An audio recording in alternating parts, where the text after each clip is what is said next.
안녕하십니까. 여러 선생님들 이 현대사 강좌에서 뵙는 건 오늘 처음은 아닙니다만은 오늘도 이렇게 많이들 나와 주셨군요. 그동안 건강하셨기를 바라고 앞으로도 또 여러 가지로 어려운 시기에 건강을 잘 관리하시면서 지나시기 바랍니다. 오늘 저는 오래간만에 그 남북관계 한반도 정책을 가지고 여러 선생님들과 조금 시간을 갖겠습니다. 마침 아까 조갑재 선생이 말씀했지만은 어제 그 연천 일대에서 우리가 상상하기 힘든 일이 벌어졌네요. 사실은 그저께 1천만 이산가족위원회가 그 하계 워크숍을 철원하고 포천하고 경계선에 그 한탄강이 흐릅니다. 그 한탄강이 흐르고 그게 이제 요새 그 이 선덕공주의 그 로켓 장소기도 하더군요. 그 덕만이가 굴 속에 뭐 드나드는 그 장면이 많이 나오는데 그 굴이 거기서 로켓을 했더라고요. 그래서 그 마침 가서 그 한탄강을 보고 그 한탄강의 그 일대가 지금 우리나라 유명한 그 래프팅 이 있어서 많이들 그 여름에 와가지고 그 이 래프팅을 즐긴다는 얘기를 거기서 듣고 그러고 밤에 왔는데 제가 온 몇 시간 뒤에 그 일이 벌어진 것을 어제 그 이제 알게 됐습니다. 그런데 아까 이제 조갑재 선생이 왜 북한이 무슨 목적으로 이것을 했느냐 하는 데 대해서 좀 언급이 있으셨죠. 사실은 저는 이번에 그 이 황강 이 뭡니까 이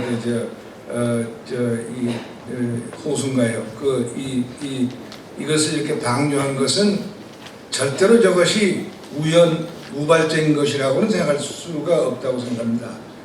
무슨 목적이 있어서 그걸 한 것인데 그것이 참 또 그러한 엄청난 일이 가령 이 댐을 관리하는 그 지방 어떤 책임자가 했을 리도 없고 이것은 분명히 그 평양과 연계가 되어가지고 어떤 목적을 가지고 했을 것인데 그 목적을 우리가 짐작하기가 좀 어렵죠.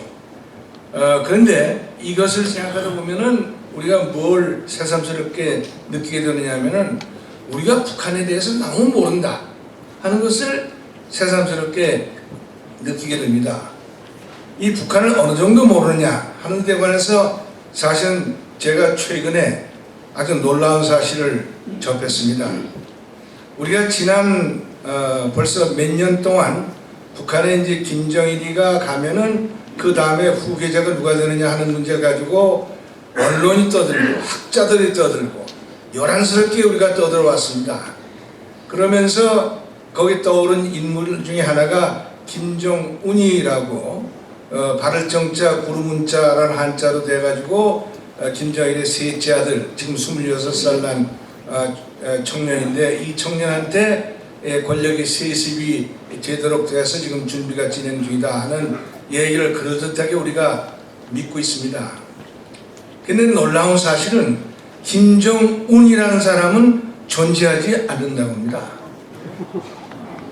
김정은이가 아니고 그 26살 난 총각의 이름은 김정은이랍니다. 김정은이래. 이 김정은이라는 이름은 아마도 이제 이 이름이 처음 우리한테 온 경위가 후지모토 겐지라고 하는 김정일의 전속 요리사였던 친구가 이 김정일의 요리사라고 하는 책을 여러 해 전에 내서 돈벌이를 특출하게 했죠. 거기에 이제 여러 가지 우리가 모르던 사실을 얘기하는 것이 있는데 그 중에 하나가 그 김정일한테 우리가 모르는 두 아들 김정철, 김정은이가 있다. 그리고 김정철, 김정은에 대해서 이제 이 얘기를 하면서 이 김정일이가 특히 셋째인 김정은이를 편애한다. 그러면서 그 이름을 발을정자 구름문자라고 이 친구가 그 책에 썼죠. 그것을 우리가 다 받아들이고 있는 것이죠. 저도 거기에서 그 참 국록을 출낸 적이 있습니다만은 우리 국가정보기관의 대북 정보 능력에 대해서 항상 굉장한 그 의문감을 늘 가지고 있는 사람 중에 하나입니다. 근데 요 근자의 그 김정은이라고 하는 그 셋째 이름을 알게 되고 나서 도대체 우리나라 국가정보기관이 이것도 몰라서 이런 사실이 이제 와서 이렇게 그야말로 우회적인 방법으로 우리 교회에 들어오게 만드느냐 하는 데 대한 아주 안타까움을 느꼈습니다. 아직도 아마 우리 국가정보원에서는 김정운이라는 이름을 고수하고 있을 가능성이 있습니다. 그러나 실제로는 김정은이라고 합니다. 이제 그 말씀은 아주 여담으로 드린 것은 이번에 이제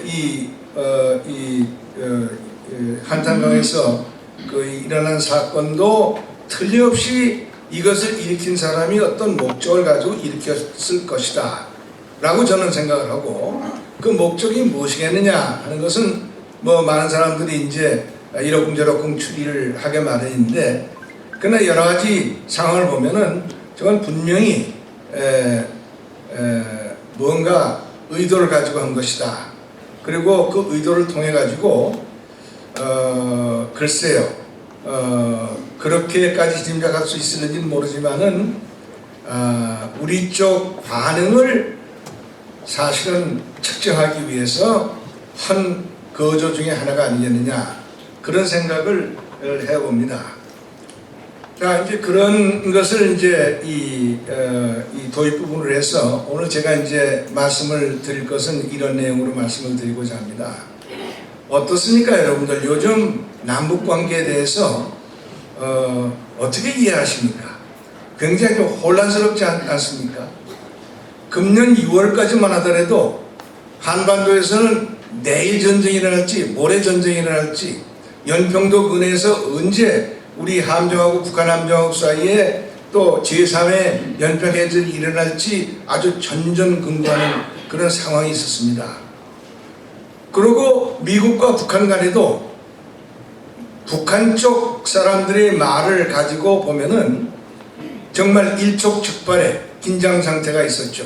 게다가 금년 4월에는 북한의 그 소위 장거리 미사일 발사 시험이 있었고, 5월 달에는 2차 핵실험이 있고, 그래가지고 한반도 상황이 긴장될 대로 긴장되어 있었습니다. 그리고 작년 하반기부터 금년 6월까지 사이에 북한의 여러 그 기관들 또는 보도 매체들을 통해서 나오는 북한 사람들의 말을 보면은 엄청난 그런 어떤 소위 수준의 긴장을 고조시키는 내용이었죠. 근데 8월부터 싹 바뀌었습니다. 8월 4일부터 5일까지 빌 클린턴 미국 전 대통령이 평양을 가서 김정일하고 만나고 이 두 명의 그 미국 여기자 데리고 나왔죠. 그 다음에 8월 10일부터 17일까지 현정은 현대 그룹 회장이 평양 가가지고 또 여러 가지 뉴스거리를 만들면서 2박 3일 일정이 6박 7일로 연장되면서 결국 김정일이하고 참 4시간에 거친 그 이제 만남이 이루어졌고, 그 결과로 5개 항목의 뭐 합의사항을 담은 보도문이 나왔고, 그리고 그 결과로 그 과정에서 북한이 지난 3월 30일 날부터 개성공단에서 억류 중이던 유성진이라는 사람을 풀어줬고, 그리고 그 8월 말에 적십자 회담이 있었고, 뭐 등등의 일련의 사태가 생겼습니다. 그리고 작년 11월부터 남북 소위 그동안의 개성공단과 금강산 이 개성관광 이런 것들로 해서 남북 간에 오가던 인적 왕래가 거의 단절되는 그런 상황이 일어났었죠. 근데 지금